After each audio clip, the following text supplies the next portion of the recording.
ఆంధ్రప్రదేశ్ కు గత రెండేళ్లలో భారీ స్థాయిలో పెట్టుబడులు వచ్చాయని రాష్ట్ర పరిశ్రమలు వాణిజ్య శాఖ మంత్రి టీజీ భరత్ తెలిపారు. మంత్రి వివరాల ప్రకారం రాష్ట్రంలో వివిధ రంగాల్లో కలిపి మొత్తం 11,77,000 కోట్ల రూపాయలు పెట్టుబడులు ఖరారయ్యాయని చెప్పారు.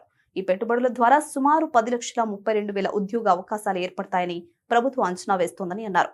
పెట్టుబడిదారులకు భూముల కేటాయింపు పూర్తిగా డీటెయిల్డ్ ప్రాజెక్ట్ రిపోర్ట్ ఆధారంగానే జరుగుతుందని మంత్రి స్పష్టం చేశారు. ముందుగా సంబంధిత ప్రతిపాదనలను స్టేట్ ఇన్వెస్ట్మెంట్ ప్రమోషన్ బోర్డు పరిశీలిస్తుందని, అనంతరం రాష్ట్ర కేబినెట్ ఆమోదించిన తర్వాతే భూములు కేటాయిస్తామని తెలిపారు.